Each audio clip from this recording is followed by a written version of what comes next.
Queen!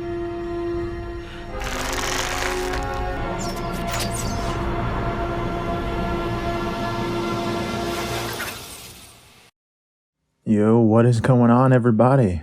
Hope you've been having a good week so far and enjoying your ROG allies, if you managed to pick one up. For the past 24 hours, I've been doing nothing but testing games, applications, and every available feature on my ally. I originally thought of possibly drip feeding this information since it's a lot, but screw it. I'll just make this an information dump. That doesn't mean it won't be categorized, and just a little FYI, all the game footage was captured directly on the ally at 1080p, so depending on that, the footage might be better or worse. But recording in full 1080p is taxing on the system, no doubt, so the FPS won't be accurate, but I'll still provide the FPS I experienced while playing portably and plugged in, without game bar recording in the background. So just jumping right into it, the first game I tested was a game that had a lot of problems on the Steam Deck, and that is Dead or Alive 6 in 1080p locked 60 FPS turbo, and that's portably and of course plugged in. And in performance mode, portable, it performed around 50 to 55 FPS. And this game on the Steam Deck, when in 1080p, pretty much goes in slow motion. You just can't play this game in 1080p on the Steam Deck. It even has trouble playing in 900p sometimes. On the Steam Deck, it goes about 30 to 35 FPS, and for a fighting game, I find that unacceptable. So playing this game docked or even portably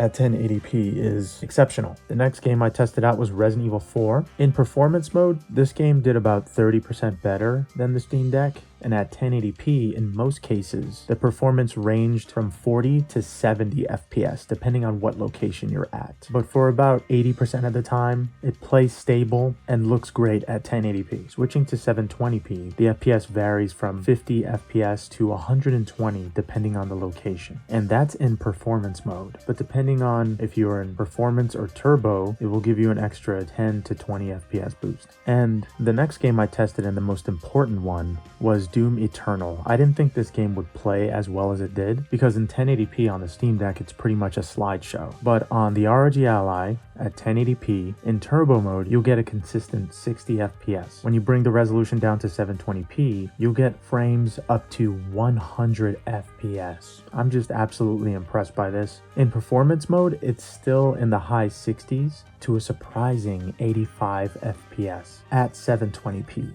So you will need to boost the performance to turbo if you want to play in 1080p, which if you have a power bank, that wouldn't be any issue. But there are a lot of times at 1080p where performance mode can bring you up to 60 FPS, but sometimes it drops a little lower. But out of any game I spent my time with in the past 24 hours, this was the most impressive. But I also tested Xenia to see how it performed while I'm recording, and it went at a steady 60 FPS at all times while playing Ninja Gaiden 2. And as you can see, while emulating, this system performs admirably and pretty much perfect. It's almost as if Xenia was made for the ROG Ally, but there are some issues with it. And while reviewing the recordings, it seems like it didn't capture at a full 1080p, but just like the Nintendo Switch, game bar on the Ally seems to downscale a lot of the videos. Depending on what settings you have, it probably won't capture at a full 1080p. But while testing Doom Eternal, this was the most impressive game I've tested so far. It made me question my gaming laptop. On battery, Doom Eternal is the best looking game I've ever seen on a handheld. Until now, I've never seen a game look as crisp and detailed or play as smooth. The FPS was near 70 for most of my playthrough at 1080p turbo. Besides, of course, the most taxing area, which is the Super Gore Nest. But in that area, not even my gaming laptop with its 3060 can handle it. So I don't blame the Ally. But this performance test really opened my eyes. I'm grateful to be in a time where we get cool stuff like this. Most people say the battery isn't good enough. While I do agree with that, most of the performance does justify just getting a power bank and dealing with it. If you're not going turbo and not bumping up the FPS or resolution, maybe this isn't the handheld for you. And I have gotten enough time to check out Xbox Game Pass, and for the most part it works great. I tried Gears 5 and Halo Infinite, both streamed and played pretty much perfect if you either installed or streamed them. And sometimes if a bug happens, it's usually best to swipe up from the bottom of the Ally screen so the Windows taskbar shows up and you can just close the application or open up Task Manager. Or like I said in the review, you can just map a button to Alt F1 if all else fails. And if you're using an external controller, there's there's an option in Armory Crate called Enable Embedded Controller, and you can actually disable it to use external ones. But if you're not used to that process, Steam Big Picture Mode gives you best of both worlds. It has the Steam Deck's UI and controller configurations, but honestly the best feature for me is the controller arrangement option, where you can just switch any of the 4 controllers you have connected in any order you want. And that really comes in handy when trying to play co-op games on the Ally. You definitely need to mess with the controls a bit to get the arrangement right if you're not using Steam Big Picture Mode. Just like with other gaming PCs, you just have to make sure the controller you want as player 1 is connected first, and so on. Asus should add an option to change controller order, just like the Steam Deck did. But there are external apps like Rewast, aside from, of course, Steam, to help a great deal with these specific issues. So I'm not particularly sure if Asus should even focus on rearranging controllers in Command Center, since Steam already has that covered so well. But it would be a welcome addition if you're just mainly playing another launcher like Epic Games or just any old third-party game. And I managed to try out X-Men, Origins Wolverine, Ninja Blade, and The Amazing Spider-Man, and they all work perfectly. The only thing, whenever Command Center is maximized, it minimizes whichever application you open first, which most likely would be a third-party application. So you have to go back and swipe up again and pull up the Windows taskbar just to get your third-party game back up and running. But it's a third-party game, what else could you ask for? And once again, even though FPS can be dodgy in some titles while in 1080p, the Ally's VRR always comes to the rescue, making those slight frame dips meaningless and a smooth experience. This really helps when playing certain titles like Resident Evil 4 Remake. Providing more power to the Ally with the default 4GB of dedicated VRAM, or giving up more VRAM to get more memory, is an option as well. Depending on which option you pick,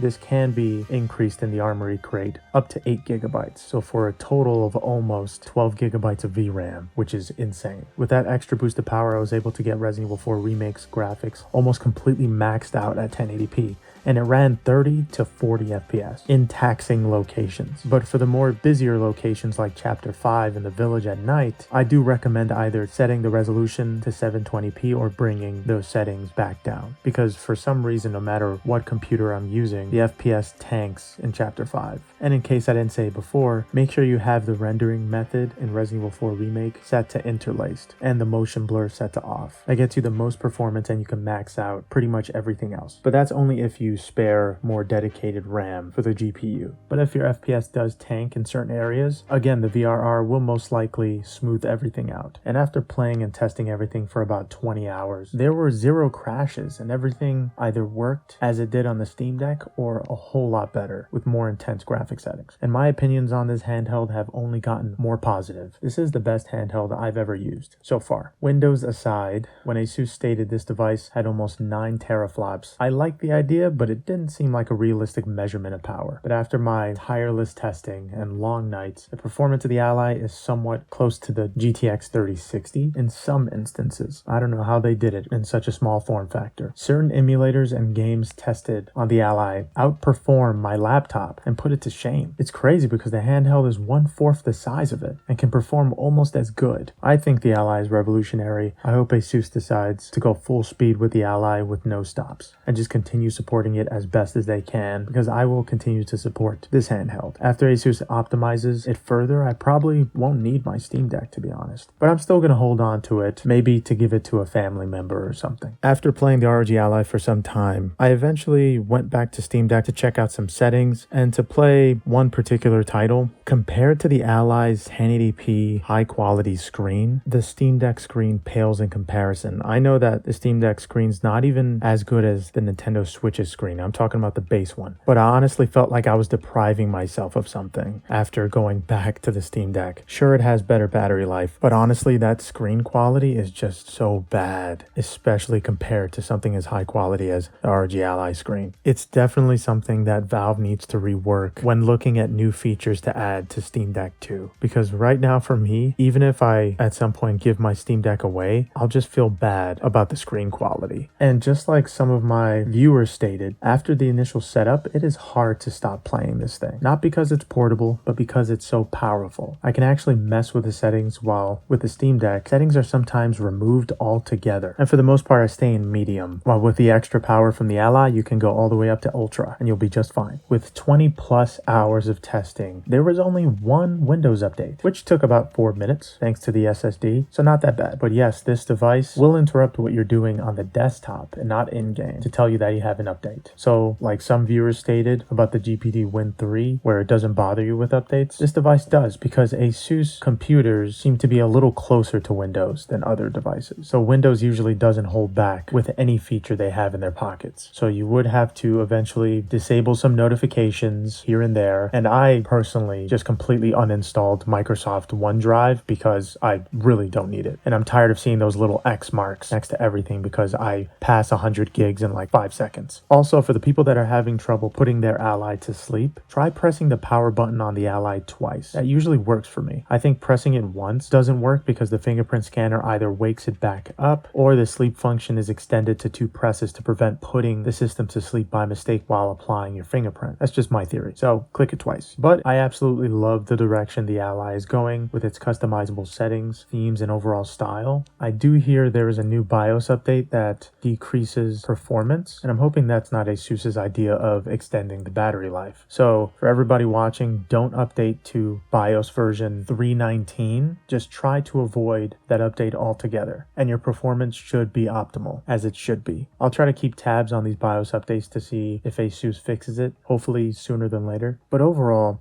back when the Nintendo Switch came out, I never thought in 5 years' time I would be playing a handheld with 20 times the performance in nearly the same form factor. Sure, the Switch is a lot thinner, but it's not too much smaller. And for the massive power you get with the Ally, its size seems impossible. But there will be more tests down the line, and so far I remain impressed. But yeah, if you guys have any questions or requests on what I should test out, let me know in the comments, and I hope you guys have a good one. Later.